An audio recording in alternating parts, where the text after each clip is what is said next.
Please give an energetic and warm welcome to the one and only Awadh Ojha sir.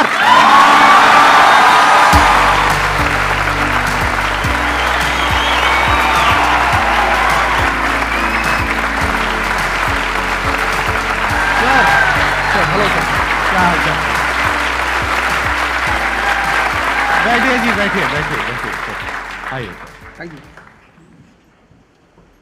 इससे पहले कि audience आपसे कुछ questions पूछे, मेरे माइंड में एक क्वेश्चन आ रहा है। आईएएस में कितने लोग हैं जो हर साल उसके लिए अपीयर करते हैं? 5 से 6 लाख के आसपास। और सीट्स कितनी है?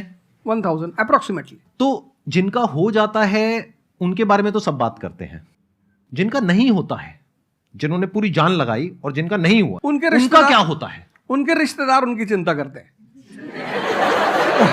वो फिर उनकी चिंता करते हैं। नहीं, मैं आ रहा हूं, मैं आपके क्वेश्चन पे आ रहा हूं। ये पॉइंट इंटरेस्टिंग है, मैं समझना चाहूंगा कैसे। मैं बताऊं। हाँ। मैं दोनों मुद्दों पे बता। हम सब हारने से डरते हैं, और मजेदार बात है कि वो डर हमारी हार की वजह बनता है। 98% केसेस में हारने से क्यों डरते हैं? क्योंकि हम जानते हैं अगर हम हारेंगे तो वो जो पीछे 3 लोग बैठे हैं ना, रिश्तेदार, रिलेटिव्स और फ्रेंड, वो जीने नहीं देंगे। आप जब भी आईएएस की तैयारी करें, पहला अटेम्प्ट आपका सीरियस अटेम्प्ट होना चाहिए। आपने तैयारी किया, बेसिक्स तैयार किए, आपने एडवांस कोर्स तैयार किया, आपने कम से कम मेंस के 1000 आंसर्स लिखे हैं और मिनिमम 10,000 प्रीलिम्स के क्वेश्चंस आप सॉल्व कर चुके हैं, तब आप एग्जाम देने जाइए। सिर्फ एक अटेम्प्ट दीजिए। जिसने भी पहला अटेम्प्ट सीरियस दिया उसको दोबारा तैयारी नहीं करनी पड़ती, रिवीजन करना पड़ता है। भाई आप देखो ना, जितने सारे सेलेक्ट लड़के होते हैं उसमें बहुत सारे नौकरी कर रहे होते हैं, जॉब कर रहे होते हैं। कुछ लोग मुझसे पूछते हैं सर जॉब करते वक्त तैयारी हो सकती है? नहीं, जॉब करते वक्त तैयारी तो नहीं हो सकती, जॉब करते वक्त रिवीजन हो सकता है। 3 hours per day, 4 hours per day. तो मेरी एडवाइस ये है, क्योंकि ये एक बहुत रिस्की खेल है ये। मैं खुद ही बाहर हुआ और फिर मैं कितने लोगों को देखता हूं जो 5-5, 6-6 अटेम्प्ट के बाद बाहर होते हैं। तो जिनको भी इस गेम में शामिल होना है, एक अटेम्प्ट सीरियसली आपका होता है, बहुत अच्छा है। आपको मैक्सिमम रिस्क लेना है तो आप 2 ले लो, उसके बाद आप अपना काम शुरू करो जो आपका सेकंड लाइन थॉट था। कोई लॉयर बनना चाहता है, कोई मेडिकल लाइन में जाना चाहता है, कोई मतलब जो भी आप एंटरप्रेन्योर बनना चाहते हैं आप करो, लेकिन अपने वो रिवीजन वाले 4 आवर बचा के रखो। आपने कितने अटेम्प्ट्स दिए थे सर? 4 अटेम्प्ट्स आपने दिए थे। और आपने कहीं से कोचिंग ली थी, यानी लाखों रुपए दिए थे कोचिंग में? नहीं, तब लाखों नहीं थे, तब हजारों थे। अच्छा, हजारों रुपए आपने खर्च करे थे और आप एक मिडिल क्लास बैकग्राउंड से थे। तो टोटल 4 साल में आपका कितना पैसा लग गया होगा? रहना, खाना, पीना, और आपने तो पूरी तैयारी करी होगी, साथ में कुछ और नहीं किया होगा? I think so. कुछ नहीं किया, बिल्कुल। तो कितना आपका 4 साल में अच्छा खासा पैसा? 5-6 लाख रुपए लगे। 5-6 लाख रुपए उस समय लगे। आज के समय पे अगर किसी को कोचिंग लेनी है तो आई थिंक इससे 3-4 गुना, 5 गुना आराम से लगेगा। तो 15-20 लाख रुपए उस इंसान का लग गया, और वो है एक मिडिल क्लास बैकग्राउंड से। अब वो कहीं ऐसा तो नहीं कि वो ना यहाँ करा ना वहां करा 4-5 साल बाद? हाँ, वही मैंने कहा कि अब आप, जब हमारे समय तो ठीक था, अब आप रिस्क पूरा नहीं ले सकते। You have to be cautious. अब इनको कॉशियस होना पड़ेगा कि ठीक है, जैसे बड़े सारे लड़के क्या करते हैं, वो 1-2 अटेम्प्ट ऐसे ही देते हैं। अब तो इनके पास 6 अटेम्प्ट हैं। ओबीसी हैं तो और ज़्यादा है, SC ST हैं तो और ज़्यादा है। और मैं कहूँगा आप किसी भी कैटेगरी से आते हैं, आप 2 अटेम्प्ट से ज़्यादा कभी मत मानिए। ये पॉइंट बहुत अच्छा है कि आइडियली आपको अपने माइंड में ये रखना है कि एक ही अटेम्प्ट है मेरे पास में, मैक्सिमम अगर आपकी फैमिली अफोर्ड कर सकती है तो 2 अटेम्प्ट है। उसके बाद में अपने काम पे ध्यान देना है और इसको एज अ रिवीजन की तरह देखना है, मतलब इसको साथ साथ में चलाना है। ये नहीं कि अपने 5 साल या 6 साल लाइफ के सारे यही निकाल दिए और सारा पैसा घर वालों का लगा दिया, या उन्होंने खेत बेच दिया या लोन ले लिया। ऐसी बहुत कहानियां मैंने सुनी है सर लोगों की, और बहुत ही दर्द होता है ऐसी कहानियां देख करके। ऐसे लोगों की जो कहानियां हैं वो उसको सुन करके बहुत ही बुरा लगता है अंदर से। चलिए आगे बढ़ते हैं जी। Sir, I wanted to ask how to fight the basically fear that we feel. Like there are lot many fears that we face, not only in studies but in each aspect of life. There is some kind of fear. How to fight that? How to come back? How to have that courage in life? Fear बड़ी प्यारी चीज है। हमने कुछ words को बड़ा negative बना लिया है। जैसे अब बच्चा है 2 साल का, उसको तो फियर होता नहीं, उसे कुछ पता नहीं, उसने कोबरा देखा जाके पकड़ लिया। वो तो बाद में घर वालों ने देखा तो पता चला कि भैया कोबरा पकड़ के घूम रहा है। लेकिन हम बड़े हो गए ना, अब हम कोबरा देखेंगे तो वो हमारी बॉडी की जो मैकेनिज्म है वो हमें वार्न करेगी, अलर्ट करेगी। That is natural fear. वो अच्छी चीज है। जिस चीज की आप बात कर रहे हो वो फियर नहीं है, वो ओवर थिंकिंग है। आज का जो युवा है वो फियर से परेशान नहीं है, वो ओवर थिंकिंग से परेशान है। अब ये ओवर थिंकिंग क्यों है, उस फैक्टर पे आते हैं। ओवर थिंकिंग की वजह क्या है? ओवर थिंकिंग की वजह यह है कि आज का समाज इतना एक्सपैंड कर चुका है। You are outside your house, तुमको तुम्हारी दोस्त मिल गई कि मैं कल लंदन से आई, क्या लाइफ है लंदन में यार, और मैं तो ये कर रही वो कर रही। आपको लगा हम ही पागल हैं यार, आईएएस की तैयारी कर रहे। फिर शाम को किसी फ्रेंड का फोन आ गया कि मैं तो अब ऑस्ट्रेलिया जा रही हूँ, मैं तो वहीं सेटल हो जाऊंगी। 90s में हमारे पास इतने स्कोप नहीं थे। हमारी जो लाइफ थी वहां ओवर थिंकिंग इसलिए नहीं थी, आपने भी सर देखा होगा, क्योंकि हमारे पास इतने स्कोप नहीं थे। आज तुम्हारी जनरेशन में यू हैव मल्टीपल फील्ड्स, मतलब इतने सारे फील्ड्स ओपन है। तो जब तुम घूम के चारों तरफ देखते हो और तुम देखते हो कि तुम्हारे ही साथ के लोग बड़ी सारी फील्ड में एक्सेल कर रहे हैं, काम कर रहे हैं, अर्न कर रहे हैं, तो तुम्हारा दिमाग भागना शुरू करता है। फिर क्या होता है, हमारे पेरेंट्स हमसे ज्यादा ओवर थिंकिंग करते हैं, क्योंकि बड़े हमको लेकर कॉशियस होते हैं। हाँ। एक हमने ओवर थिंकिंग की, हम अपना संभाल लें किसी तरह। हम घर के अंदर गए, मम्मी रो रही है कि वो निशा मिली थी, 20 लाख का पैकेज है उसका। दूसरा प्रेशर तुम्हारे ऊपर आ गया। ये जो प्रेशर्स हम मल्टीपल फेस करते हैं, तो एक तुम्हारा प्रेशर, एक माँ बाप का प्रेशर। पता लगा बुआ जी ने रात में फोन कर दिया, क्या कर रही हो जी? तुम सारे लोग प्रेशर से लड़ रहे हो इस वक्त, मल्टीपल फ्रंट पे। ये कोई फियर वुअर नहीं है। ये प्रेशर दूर कैसे होगा, इस पे थोड़ी सी बात कर ले। जहां इंटरनल ताकत है वहां कॉन्फिडेंस है। आज का युवा क्या कर रहा है? बादाम का तेल लगा रहा है, बादाम की क्रीम लगा रहा है, बादाम का साबुन लगा रहा है, खा रहा गुटखा।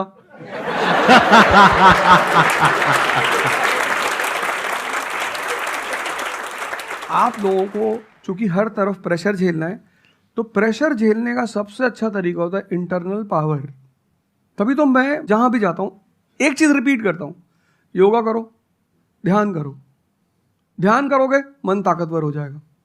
सर, आपने जैसे कि अभी बोला कि मेंटल स्टेट के लिए एक्सरसाइज करो, योगा करो। तो पहले तो मैं फिजियोथेरेपिस्ट हूँ, ठीक है। मैं सुबह से मतलब योगा एक्सरसाइज है मेरा डेली रूटीन है, करना भी और कराना भी। उसके बाद भी at the end of the day मैं डिप्रेस हो जाती हूँ। ये नहीं कि मन नहीं लगता, इस चीज़ में ही मन लगता है, फैमिली से भी पूरा मन लगता है, ठीक है। उसके बाद भी end of the day depress हो जाती हूँ। तो उसको डिप्रेशन कैसे कम करी जाए? हम किसके साथ रहते हैं वो बहुत इंपॉर्टेंट है। मेरे एक दोस्त मेरे साथ आ रहे थे आज से करीब 7-8 साल पहले, धौला कुआं से। रात का टाइम था और हम दोनों, मैं गाड़ी चला रहा था, हम इंडिया गेट के सामने से निकले तो उन्होंने मुझसे कहा कि अब हम बुढ़े हो गए हैं। मैंने गाड़ी रोकी, मैंने कहा उतरो। तो उन्होंने कहा कि क्या हुआ? मैंने कहा उतरो, तो उतरो जरा। उतर गए, मैंने दरवाजा बंद करो, चले गए। आज तक मैंने उनसे बात नहीं की। वो मुझसे पूछते हैं आज, अब तो खैर बात ही नहीं होती, पर वो बहुत उन्होंने कोशिश की कि अवध क्या हुआ? तुम दिन भर अपने आप को मोटिवेट करती हो, काम करती हो, जब तुम वापस घर में आती हो, अपने समाज में जाती हो, तो सब तुम्हारे मेंटल स्टेटस का थोड़ी है, वो तुम्हारी सारी ऊर्जा को खींच लेते हैं। इसीलिए तो माँ बाप हमारी संगत पे बड़ा ध्यान देते हैं। तुम्हें लगता होगा कि माँ बाप कितने बदमाश हैं, माँ बाप भगवान हैं। उनका एक्सपीरियंस तुम अपने दोस्तों को लेके जाया करो उनके सामने। कोई अल्ट्रासाउंड क्या करेगा जितना माँ बाप करते हैं, कोई स्कैनर क्या करेगा, सही बात है, देख के कोई 2 मिनट फोटो में कैमरा क्या बता फोटो खींचेगी, देख के बता देते हैं। बहुत दुष्ट है ये, इसकी आंख के नीचे देखो यहाँ निशान है, बहुत दुष्ट है ये। और वो लॉजिक भी बड़ी अच्छी सी देते हैं, कोई कुछ भी देते हैं लेकिन बड़ा अच्छा सा लॉजिक देते हैं। तो ये हमारे साथ होता है। इसलिए हमें पहले गुरुकुल भेजा जाता था, और आज की हमारी सोसाइटी इसको सिर्फ नेगेटिव दिखाई पड़ रहा है। मैं अभी अब घर गया था, हमसे लोग कह रहे भैया 24 का चुनाव लड़ोगे? मैंने कहा यार पॉलिटिकल पार्टियां कह रही कि तुम सीधे प्रधानमंत्री बन जाओ। अननेसेसरी परेशान किए हुए, अननेसेसरी दूसरों से मत। और ये एक जगह का नहीं है, ये यूनिवर्सल हो चुका है। तुमने कह दिया कि मैं आईएएस की तैयारी कर रही हूँ, अरे नहीं होता किसी का। तिवारी जी की लड़की दी थी, 2 साल बाद पागल हो गई। तुम इतने डिप्रेस समाज में रह रहे हो। वो तो महेश्वरी जी जैसे लोग हैं जिन्होंने बहुत लोगों को जिंदा कर रखा है। Thank you. जब आपको कोई सहारा नहीं होता, आपने टाइप किया संदीप महेश्वरी, एक वीडियो आ गया, आप रिलैक्स हो गए। जब आप इन्हें सुनते हो तो आपका टेम्परेचर हाई होता है। तो एक ही आदमी को आप सुनते हो ना जिससे टेम्परेचर हाई हुआ, हमको सुन लिया कुछ ज्यादा ही हाई हो गया। लेकिन 2 लोगों को छोड़ दो, 3 लोगों को छोड़ दो, 4 लोगों को, ऐसे 10-12 लोग हिंदुस्तान में है, पॉपुलेशन 1 बिलियन 50 करोड़।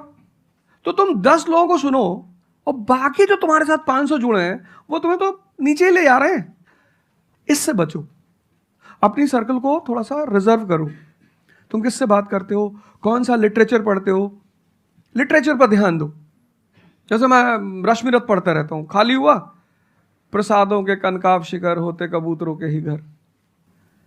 ये जो बड़े बड़े मकान हैं, कभी किसी बाज को यहां रहते हुए देखा? कबूतर रहते हैं। क्या लाइन है, प्रसादों के कनकाब शिखर, कितने मतलब महलों के जो बड़े बड़े शिखर, उसमें सिर्फ कबूतर रहते हैं।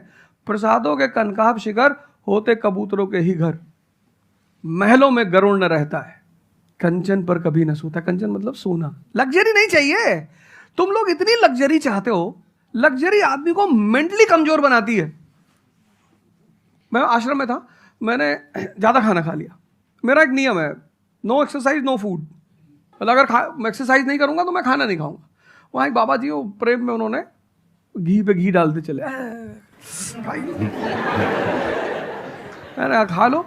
फिर वो हुआ कि भाई यहाँ घूमेंगे, चारों तरफ जंगल है, डरा दिया इन लोगों ने। एक बार एक भालू एक आदमी की टांग काट के ले अरे मैंने कहा आज कोई भालू वालू नहीं आएगा, मैं जाऊंगा। फिर मैंने 4-5 लोगों को तैयार किया अपने साथ, उनको थोड़ा मोटिवेट किया कि जंगल में घूमने से ऑक्सीजन लेवल बढ़ता है। वो लोग भी तैयार हो गए कि चलो। तो हमारे साथ एक साहब अमेरिका से आए हुए थे, वो भी वॉक करने निकले, बोले हम भी चलेंगे। मैंने कहा भाई साहब क्यों जा रहे हो? कहते हम भी चलेंगे। मैं उनका नाम नहीं लूंगा। 1 किलोमीटर के बाद उन्होंने मुझसे कहा मेरे बैग में यहाँ बहुत पेन हो रहा है। 1 किलोमीटर। तुम लोगों ने पता है अपने आप को कष्ट देना छोड़ दिया है। You are dying for luxury, you have become weak physically and mentally. थोड़ा थोड़ा सा कष्ट दो अपने आप को, थोड़ा टेम्परेचर हाई रखो, थोड़ा बड़े टेम्परेचर वालों के साथ रहो। हमने अपने आप को कष्ट, हम कौन सी नॉवेल पढ़ रहे हैं? Half girlfriend. अच्छी है, अच्छी है, अच्छी, मैं ये नहीं कह रहा हूं, मैं कुछ बोल देता हूं। अच्छी है मतलब आपने पढ़ी है।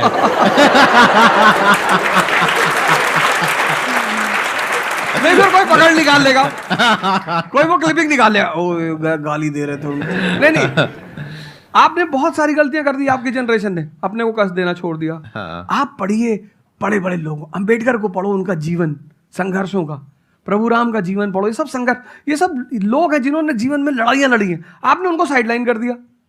आप राणा प्रताप के बारे में कुछ जानते ही नहीं हो, आपको वो पोएम याद ही नहीं है, खूब लड़ी मर्दानी वो तो झांसी वाली रानी थी।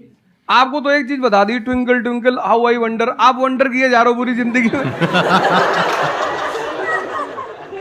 आपने कहा कि पूरे दिन मैं अपना काम करती हूँ, दैट इज फिजियोथेरेपी जो आप करते हैं, और शाम तक आते आते आपको थोड़ा सा डिप्रेस फील होता है, थोड़ा सा डाउन फील होता है, तो उसके पीछे क्या रीजन है आप बताइए। जैसे कि मैं बाकी पेशेंट्स देखती हूँ पूरा दिन में, हाँ। बट जब मैं घर पे आती हूँ तो मैं अपने मम्मी पापा को देखती हूँ। ठीक है। जो मैं उनको कहती हूँ कि आपको ये एक्सरसाइज करनी है, ये करना है, आपके लिए ये ज़रूरी है, वो ये नहीं करते। तो फिर वो मुझे डिप्रेस होता है कि मैं जब सबको सही करती हूँ और मैं अपने घर में ही सही नहीं कर पा रही। आप सबको सही नहीं करते हो, आप उन लोगों को सही करते हो जो आपके पास आते हैं। हाँ एग्जैक्टली। तो अगर आपके पेरेंट्स सही नहीं होना चाहते हैं तो उनको कौन सही करेगा? बेसिकली हमारी प्रॉब्लम क्या है कि जो नहीं करना चाहता उसको भी करवाना चाहते हैं। एग्जैक्टली। फॉर एग्जाम्पल, आप में से यहाँ पे कुछ लोग बैठे हैं और बैठे हैं जो कहते हैं कि भाई आप कुछ भी बोल दो, हम तो जैसे थे वैसे ही रहेंगे, उखाड़ लो जो उखाड़ सकते हो, आप अकेले आ जाओ, आप साथ में ओझा सर को ले आओ, आप 10 को ले आओ, हम तो नहीं बदलने वाले। उनका कोई कुछ कर सकता है? समझ गए? तो यहाँ पे किसका एक्चुअल में किसकी लाइफ बदलने वाली है? यहाँ पर हो सकता है कुछ साल बाद आप ही में से कोई यहाँ पर बैठा होगा, बट वो इंसान कौन होगा? जो खुद अंदर से बदलना चाहता है ना। Yes sir, thank you sir. Please have a seat, बैठिए। मेरा संदीप सर से ये क्वेश्चन है कि जैसे हम लोग जब आपकी वीडियोस देखते हैं तो हम लोग मोटिवेटेड हो जाता है कि हम लोगों को गवर्नमेंट से या फिर इन सब फील्ड्स में छोड़ के अपना कुछ स्टार्ट करना चाहिए जिससे देश में एंटरप्रेन्योर्स या फिर जॉब्स बढ़े। फिर हम लोग देखते हैं आप लोगों को कि भाई यूपीएससी में एक ऐसी पावर होती है जो हम करना चाहते हैं वहाँ पे हमको डायरेक्ट पावर मिलती है। जैसे कि मैं अगर एजुकेशन के फील्ड में कुछ अच्छा करना चाहती हूँ तो मेरे पास डायरेक्ट पावर होती है कि हम लोग वहाँ से कर सकते हैं। तो मैं ऐसा, मेरे पास ये क्वेश्चन फिर मतलब दोनों में कॉन्ट्रडिक्शन चलता रहता है। ना कॉन्ट्रडिक्शन नहीं चल रहा है, इसे कॉन्ट्रडिक्शन नहीं कहते, इसे कंफ्यूजन कहते हैं। मतलब एक गोल होता है ना, या फिर एक मतलब हमारे पास एक टारगेट होता है कि हम ये काम करने के लिए यूपीएससी में जा रहे हैं। नहीं, सरकार जो कहेगी वो करना है। हाँ, I was about to say that. आपका क्या गोल है? आप क्यों कर, और आप आपका नेता क्या थोड़ी है, target आपकी पार्टी का मैनिफेस्टो थोड़ी है, घोषणा पत्र। आप एक राजपत्रित अधिकारी हैं, गेजेटेड ऑफिसर। आपका जो मिनिस्टर होगा फोन मिलेगा, मैडम जी हाँ ये कस्तूरबा गांधी प्लान में अभी तक कितना काम हुआ जी sir, I give the review in the evening sir. Okay thank you ठीक है मैडम, बाय, खत्म। सो आपका कहने का मतलब है कि जो सिविल सर्वेंट बनते हैं या आईएएस ऑफिसर बनते हैं उनके पास कोई पावर नहीं होती? पावर होती है जब तक जनता अपनी पावर नहीं समझती। आज की डेट में इस देश में पावरफुल कौन है? जनता। We the people of India solemnly resolve. Yes sir. ये जनता बेचारी पावर जानती है तो डीएम का ऑफिस में चले जाते हैं, हुजूर किसको बेचारे को बताएं, नेता देखा, मेंबर ऑफ पार्लियामेंट देखा, पैर छू लिए, तेरे फूफा है? नहीं भैया नहीं भैया सांसद जी हैं। सांसद जी हैं तो क्यों पैर छू रहा है? तो पावर इस असलियत में इस देश की जनता के पास है। चूंकि वो जानती नहीं है इसलिए तुमको इनके पास इनको काम करने का अधिकार है। ये है the right to work, the right to implement. लेकिन चूंकि जनता अपने अधिकार को नहीं जानती तो तुम्हें दूर से दिखाई पड़ता है कि अरे आप बेटा कंफ्यूजन से बाहर आओ, ठीक है? और ग्लैमर मत देखो। आप बेसिकली पावर नहीं देख रहे हो, आप ग्लैमर देख रहे हो। आपको जो करना है उसको डिसाइड कर लो आप, और उस रास्ते पे आगे बढ़ो कि आप कल किसी भी फील्ड के मुकेश अंबानी बन जाओ, अडानी बन जाओ, वॉरेन बफेट बन जाओ, बिल गेट्स बन जाओ। इस रास्ते पे जाओ। Thank you sir. मैं यहाँ पे थोड़ा सा ऐड करता हूँ कि जो आपने बोला ना कि ये कॉन्ट्रडिक्शन है, सबसे पहले तो जो सर ने बोला कि ये कोई कॉन्ट्रडिक्शन नहीं है, ये कंफ्यूजन है, बिल्कुल सही बात है। अब कंफ्यूजन क्या है, उसकी जड़ क्या है? आप क्या कर रहे हो, आप बस हम लोगों की बातें सुन रहे हो। यहां से मैंने कुछ बोला, इन्होंने कुछ बोला, दोनों अलग अलग स्टैंड पॉइंट है। मतलब इस दुनिया में आर्ट्स भी है, साइंस भी है, कॉमर्स भी है। अब आप कहोगे अब इन तीनों में कॉन्ट्रडिक्शन है। अरे कॉन्ट्रडिक्शन नहीं है, अलग अलग लोगों के लिए अलग अलग स्ट्रीम्स है। डिपेंड्स अपॉन कि आपकी प्रेफरेंस क्या है, आपकी प्रायोरिटीज क्या है। तो आपको तीन चीजें देखनी पड़ेंगी, एक अपना पास्ट, अपना प्रेजेंट और अपना फ्यूचर। कि पास्ट में आपने कैसा परफॉर्म किया है। अगर आप पढ़ाई में बहुत अच्छे रहे हो तो आपको क्लियर नजर आएगा कि अच्छा मुझे पढ़ाई से रिलेटेड कुछ करना है, तो वहां से रास्ता क्लियर हो जाता है। बट अगर आपके दिमाग में 24 घंटे बिजनेस आइडियाज घूमते रहते हैं, जहां भी जाते हो वहां पे गोलगप्पे खा रहे होते हो, आपके दिमाग में चल रहा होता है अबे इतने पैसे ले लिए, उसमें से इतने का गोलगप्पा, इतने का पानी है, पानी तो इतना फ्री होता है, मेरे से लिया 20 रुपए, ये तो 5 रुपए का काम है, तो 15 रुपए इसके पास में गए, कितने लोगों ने एक दिन में खा लिए, इतने पैसे कमा लिए, व्हाटएवर। अगर इस तरह का आपका माइंडसेट है तो वहां पे एंटरप्रेन्योरशिप, स्टार्टअप, इन सब चीजों का बेनिफिट है। तो हर रास्ता हर एक के लिए नहीं होता है। तो ये आपको कैसे समझ आएगा? अपने पास्ट को देख करके। दूसरा, अपने प्रेजेंट को देखो कि आपके पास में क्या रिसोर्सेज हैं। सोचने से क्या होता है, आपको ये भी तो देखना पड़ेगा आपके पास में क्या रिसोर्सेज हैं। उसके बेस पर आप सोच सकते हो ना। कल को आप कहो कि मैं एक ऐसी एक टेलीकॉम कंपनी लॉन्च करूंगी जो कि जियो को कंपटीशन देगी, ठीक है, सोच लो। कुछ नहीं होगा। क्या है पीछे, बैकग्राउंड क्या है, आपके पास में क्या रिसोर्सेज हैं, how are you going to compete. तो आप फालतू में कुछ भी सोच रहे हो ना। तो यहां पे कॉन्ट्रडिक्शन क्या है, कंफ्यूजन क्या है? कुछ भी नहीं। तो जब आपके रिसोर्सेज ही आपको अलाउ नहीं कर रहे वो करने के लिए, तो सोच क्यों रहे हो? तीसरा, फ्यूचर में आप अपने लिए कैसी लाइफ चाहते हो। जैसे सर ने कहा कि पावर नहीं मिलती है वहां पे सर्व करना होता है। इस गलतफहमी से बाहर आ जाओ कि वहां पे पावर मिल जाएगी। पावर तो पूरी की पूरी एक हिरार्की है, जिस हिरार्की में टॉप पर पब्लिक बैठी है एक्चुअल में, वो हमें पता ही नहीं है। हमारे हाथ में पावर है, किसको वोट करना है, किसको पावर में लेकर के आना है। फिर उनकी पावर के अकॉर्डिंग आगे पावर का डिस्ट्रीब्यूशन होता है, पॉलिसीज का डिस्ट्रीब्यूशन होता है, फिर उसको इंप्लीमेंट करना होता है। तो आपको देखना है कि आपको एग्जैक्टली लाइफ में चाहिए क्या है। कि अगर आपका माइंड है बहुत ज्यादा क्रिएटिव, कि आपको हमेशा दिमाग में आइडियाज घूमते रहते हैं कि कुछ अजीब करना है, कुछ अलग करना है, ये करना है, वो करना है, तो फिर वो रास्ता आपके लिए नहीं है। क्योंकि वहां पे आपके पास में पावर नहीं है, रिस्पॉन्सिबिलिटी है। But once you go in the entrepreneurship space, वहां पे रिस्पॉन्सिबिलिटी नहीं है, वहां पे पावर है, क्रिएटिव, पावर टू क्रिएट। अब आपको देखना है कि एट द एज ऑफ 42, 48 आप किसके जैसा बनना चाहते हो। अगर एक टीचर बनना चाहते हो तो ये रास्ता है। उसके अलावा जिन्होंने यूपीएससी को क्रैक किया है उन लोगों का आप लाइफस्टाइल देख सकते हो। वैसे बनना चाहते हो, बहुत बढ़िया। मेरे जैसा बनना चाहते हो, बहुत बढ़िया। किसी और के जैसा बनना चाहते हो, बहुत बढ़िया। बट किस बेस पर? अपनी पर्सनालिटी को देखो ना, क्या लाइन हो रहा है। सर एक्चुअली आपका सेशन देख के मैं पब्लिक स्पीकिंग सीख रहा हूँ। तो कॉन्फिडेंस बढ़ाने के लिए जो आसपास के स्कूल है ना, स्कूल क्लासेस जो है उनके पास मैं जाता हूँ बच्चों को थोड़ा सा ये करने के लिए। तो मैं जाके वहाँ पे रश्मि रथवी सुनाता हूँ, मेरे को आती है थोड़ी थोड़ी, तो मैं वो सुनाता हूँ। छत्रपति शिवाजी महाराज के बारे में सुनाता हूँ। तो उन बच्चों का मैंने थोड़ा नोटिस किया, तो वो क्या कह रहे थे मुझे कि सर जो टीचर है अभी जो सिखा रहे वो बस सब्जेक्ट के बारे में बताते हैं और बोरिंग तरीके से सिखाते हैं, ना कोई एक्स्ट्रा कुछ एक्टिविटी नहीं करवाते, कुछ नहीं करवाते। और जब ऐसा कोई एडिशनल गेस्ट आता है जो कुछ एडिशनल सिखाता है तो उनका माइंडसेट थोड़ा चेंज होता है कि सामने वाले टीचर से भी वो वही एक्सपेक्ट करते हैं। तो मुझे कभी कभी लगने लगा है कि मैं जाके गलत कर रहा हूँ या वो टीचर का, वो स्टूडेंट का देखने का नज़रिया बदल रहा है, तो वो वहीं से वो एक्सपेक्ट कर रहा है और उनका मन वहीं पे नहीं लग रहा है वो सब्जेक्ट में। तो अभी मैं क्या काम करने के दो तरीके हैं। एक, आपको काम करना ही है, कोई ऑप्शन नहीं है। एक है आप किसी भी कीमत पे काम करना चाहते हो। जैसे मैं किसी भी कीमत पर पढ़ाना चाहता ही हूं। इसने मुझे इज्जत दिया, सम्मान दिया, प्रेम दिया। मैं एक शादी में गया था 2 दिन पहले, लोग दूल्हे उल्हे को छोड़ के मेरे पास आ गए। दूसरा बेचारा फ्रस्ट्रेशन में आ गया कि यार हमसे मैसेज किया, वो तुम यहाँ से चले जाओ। मतलब उनके भाई ने मुझे मैसेज किया, बड़े भाई ने कहा वो यार तुम यहाँ से जाओ, शादी नहीं हो रही है। मतलब वो द्वार चार वगैरह सारा प्रोग्राम था, वो सब बाहर हो जाओ सर। तो हमारा जो देश का शिक्षक है उसके मन में कोई मोटिवेशन नहीं है कि वो क्यों पढ़ाए। जैसे हमारे घर मामा आए हमारे, उनके आने पे हम बड़े खुश होते थे कि मामा आए। क्यों? क्योंकि हमें पता था कि ये जब जाएंगे तो पैसा देके जाएंगे। इस देश के शिक्षक को, सरकार को कुछ ऐसा करना चाहिए कि उसके मन में एक मोटिवेशन हो कि 6 बजे का स्कूल है, वो सुबह 4 बजे पहुंच जाए। कुछ ना करे इस देश की सरकार, सिर्फ उनको वीआईपी का दर्जा दे दे। फिर आप देखना, पैसा तो कौन नहीं कमा रहा है, शिक्षक सम्मान चाहता है।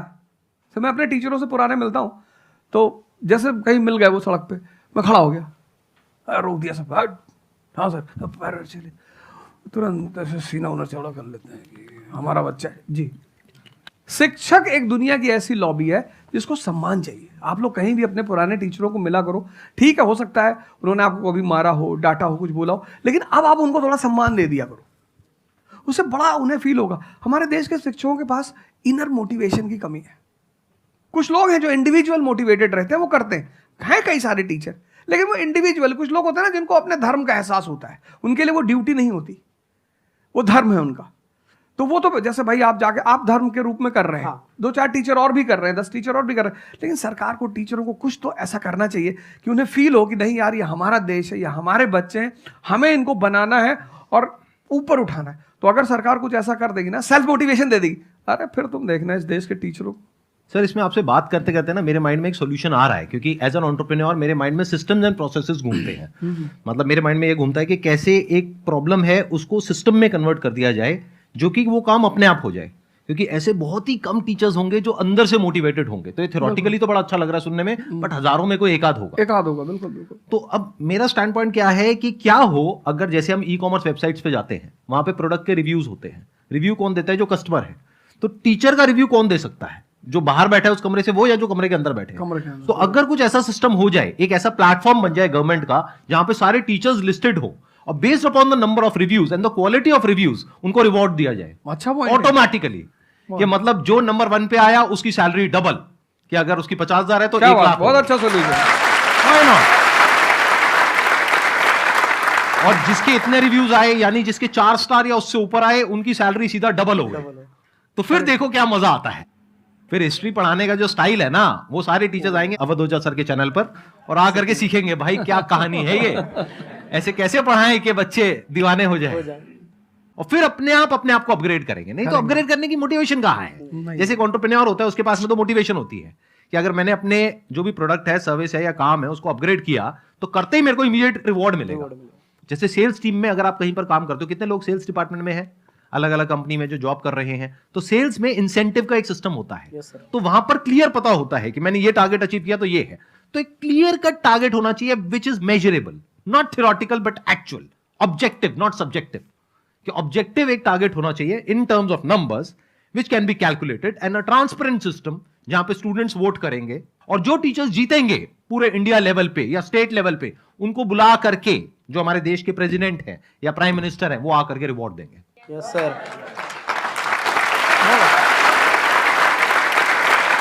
Thank you so much sir आने के लिए यहाँ पर, दिल से धन्यवाद। मुझे बड़ा अच्छा लगा आपसे बात मुझे करके। बहुत अच्छा लगा यहाँ आके।